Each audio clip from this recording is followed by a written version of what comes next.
Chihuahua.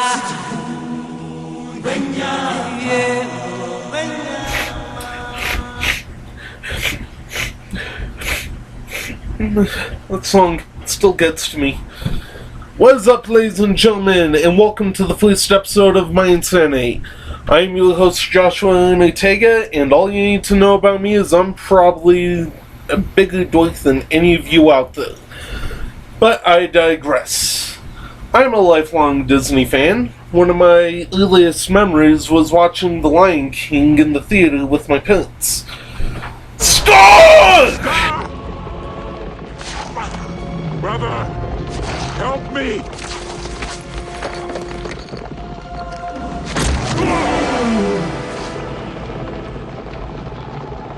Long live the king.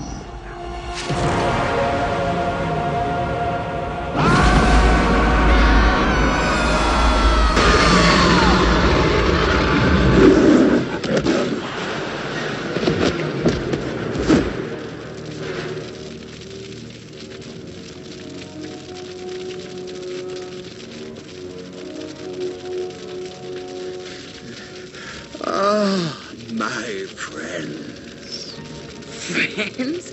I thought he said we were the enemy. Yeah, that's what I heard. Ed? No, let me explain. No, you don't understand. No, I didn't mean... No, I was married. No. Rot in peace, you filthy, flea-ridden, mag-infested piece of...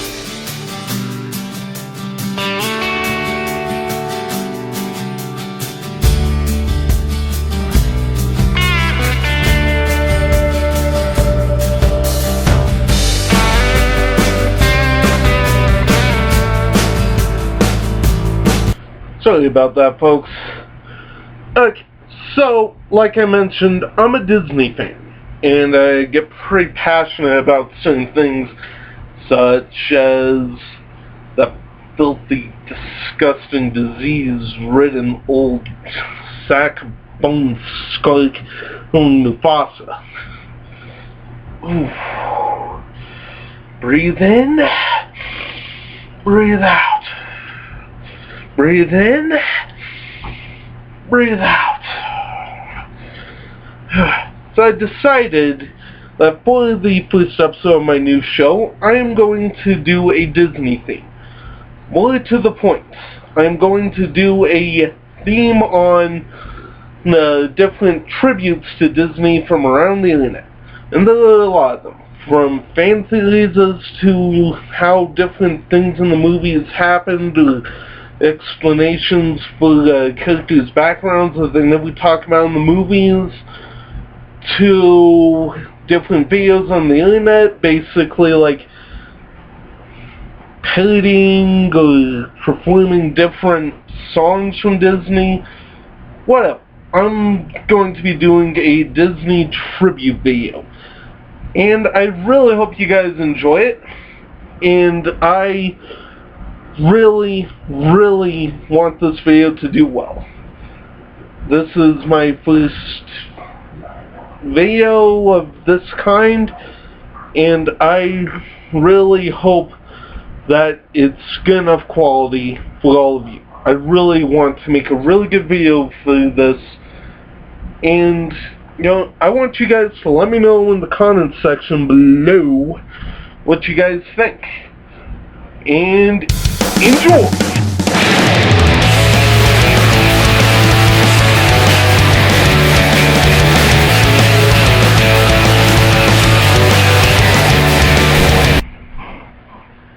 Okay, so I'm kind of into cartoon conspiracy theories. For those of you who don't know what that is, it is a theory thought up by fans to explain certain things that they might not have touched on in different movies, TV shows, you know, various cartoons, and maybe they did talk about it, but it wasn't necessarily like something that went into too much detail to explain. So basically, like, the thought behind a cartoon conspiracy theory is basically just explaining the unexplained. And I don't necessarily buy into cartoon conspiracy theories. I usually just take what I'm watching at face value, because I don't really see the point if they don't put it into the story that this is what happened. I don't see the point in actually just buying into the idea, well, that's what really happened, that's what really happened, that's what really happened.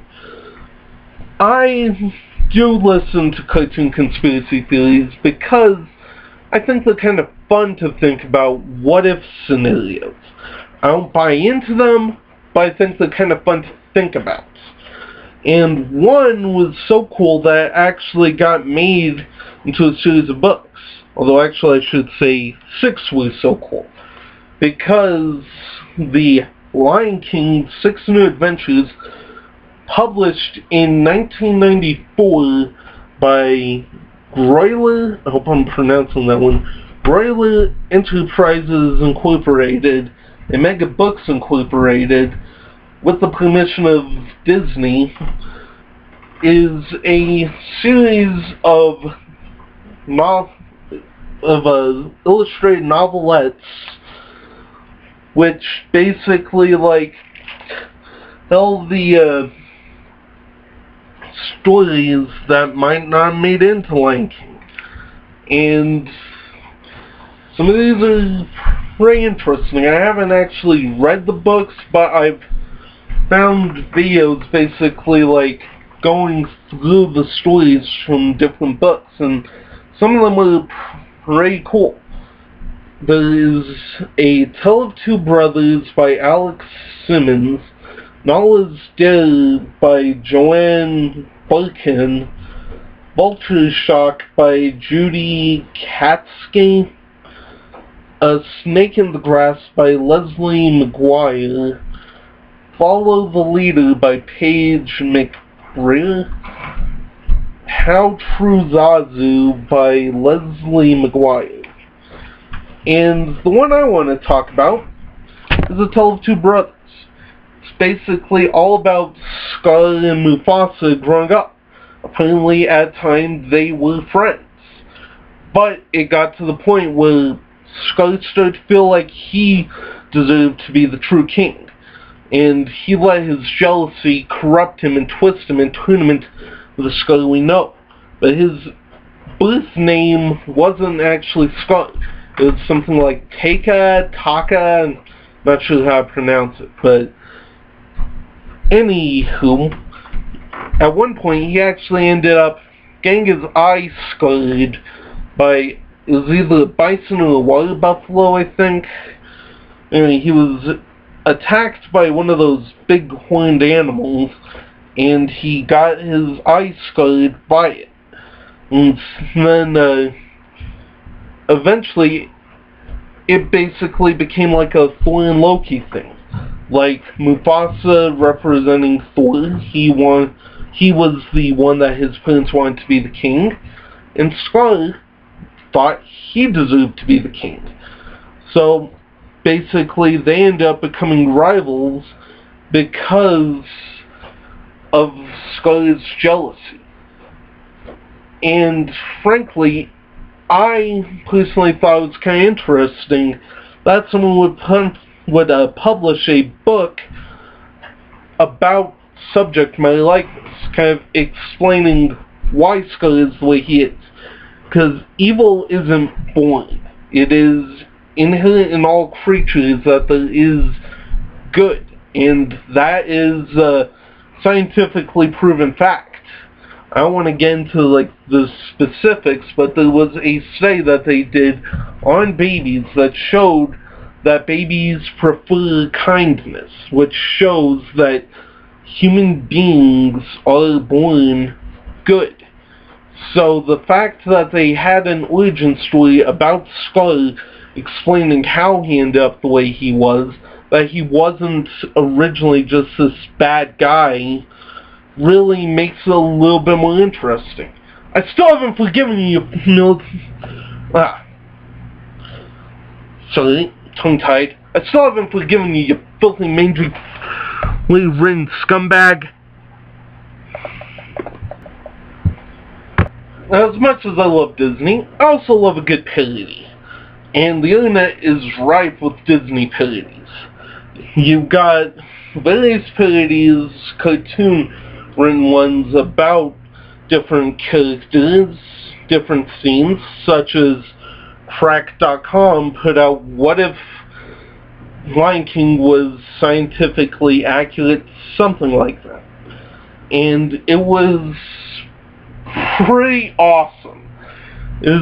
They took the scene in Lion King where Simba's like explaining to Nala why he doesn't want to go back, why he doesn't want to be king, but they replaced his voice and her voice with people like saying what lions mating in the wild is really like.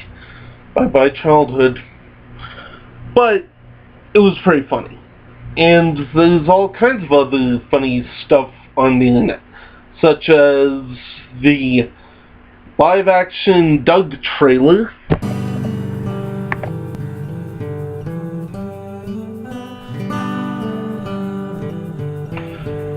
And there is still some debate over whether Doug counts as Nickelodeon or Disney. I count it as both because I think it was for the first 3 seasons it was on Nickelodeon, but then for the rest of its run it was on Disney.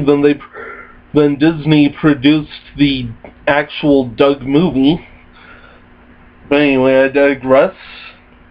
Another great example is when Mickey Mouse was on South Park.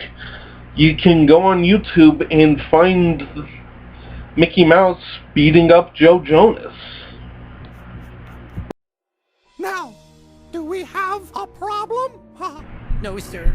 No. But what I really want to talk about is one of my favorite videos on YouTube, and it is Sam Macaroni's Star Wars Return of the Empire, a spoof of like basically how Disney bought Star Wars. It's basically like kind of mashing Disney and Star Wars together in the most hilarious way possible.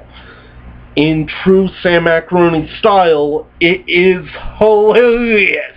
It takes something that I really love in Disney and science fiction and parodies the crap out of it. It would take a man of stone with a fine bone of steel not to laugh at this. And you got the house from up floating into space, Mickey Mouse voice Darth Vader, Wally hanging out with C-3PO and R2-D2, and the caterpillar from Alice in Wonderland in Jabba the Hutt's place. Hilarious. I am fluent in over 6 million forms of communication, including street slang. So, step off, fool. Shut your pie hole, Solo. This video also includes Liz Katz dressed as Princess Leia. I'm giving you a moment. Thinking sexy thoughts, thinking sexy thoughts, thinking sexy thoughts.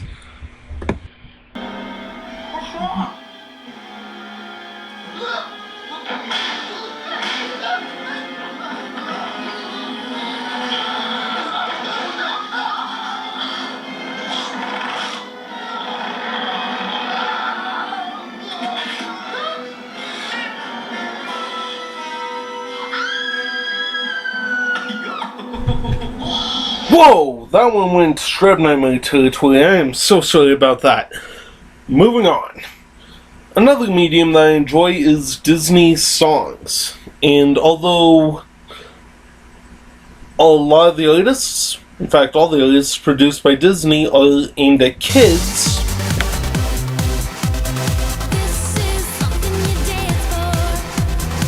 who doesn't enjoy a good Disney song from one of the movies?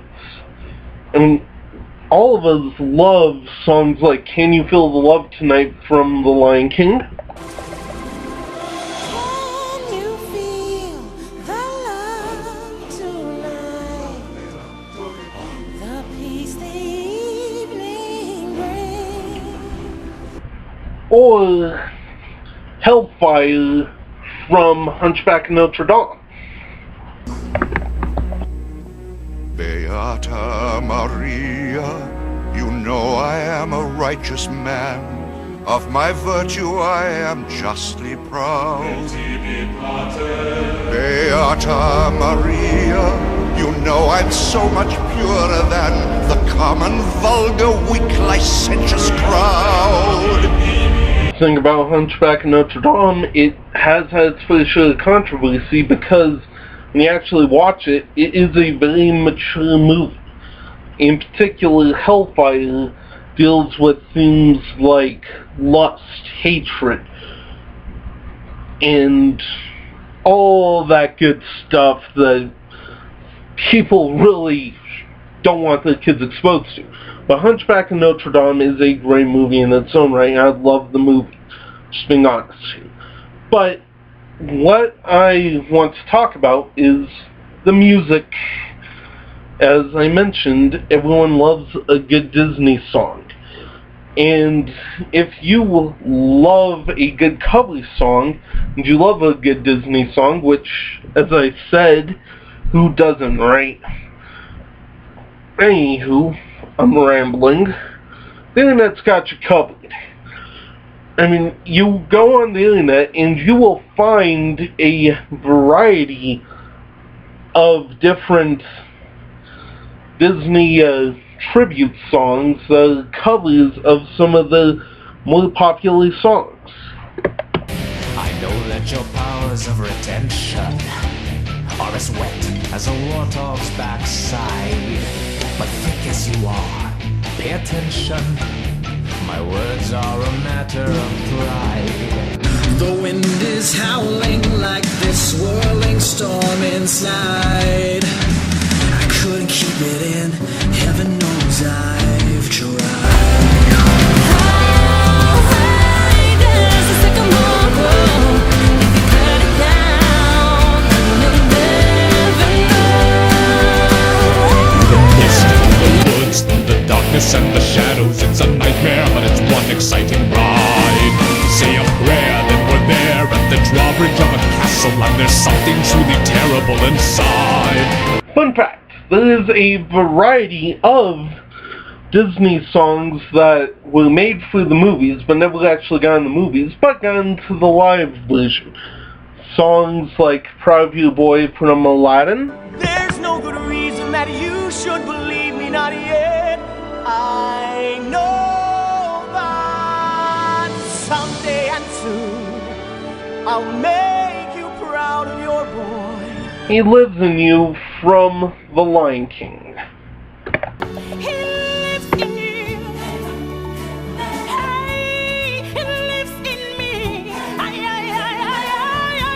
He watches over. But even though He Lives in You never got into the first Lion King movie, it did end up in Lion King 2, Simba's Pride. And a lot of people don't really like the Disney animated sequels, but I found a lot of people who like Simba's Pride simply because of the fact that it was about Kovu and Kiara, who were two of the coolest and most interesting Disney characters. And He Lives in You is a great song in its own right. But I digress. I honestly feel that if a Disney tribute is done right, it can be just as good as, if not better than, the original. Like Jesse's Smile, Let It Go. Standing frozen in the life I've chosen. You won't find me. The past is all behind me. I honestly love that version better than the original. If I'm being completely, utterly honest, I think that, Well, she actually did the Demi Lovato version, which I honestly think that the lyrics to that are work more on a personal level, can identify with more people. I honestly think that the movie version of Let It Go really only works when held up to the entire movie. But I think that the Demi Lovato version works on a more personal level. And the way Jessie Smiles did, she turned it into more of a softer, kind of stripped-down ballad style, and I really liked that. It was a really good song to begin with, but then she took it to this really cool, personal level that I really connected with. But I'm rambling. I honestly think that a Disney tribute is kind of subjective. There's going to be some people who like it, some people who don't. Some people who think that Disney should be just left alone, and some people who think that we need to see more of it. But I honestly love Disney. I mean, who could forget such great characters as Mickey Mouse, Donald Duck, Goofy, and Minnie. Oops, how'd that one get in there? Gabe, don't mess with my computer. Okay, I want to blame on someone else, but let's be honest, that's all I mean. I'm being completely honest here. I love Disney. I love fan tributes. I love all the great stuff that Disney has done, that the fans have done, and I honestly hope to see more people putting their own spins on these great stories in the future. Well, that is it for today. What I would love for you to do would be to throw me a thumbs up, subscribe, comment below, and I am going to put a link to my other social media sites in the description, or BAM! And I really hope you guys enjoyed this video. I'm really sorry if this video kind of sucks. This is my first attempt at doing something like this, and I'm really still trying to get the hang of it. I really hope you guys enjoy this video. Rock on and enjoy the rest of your day.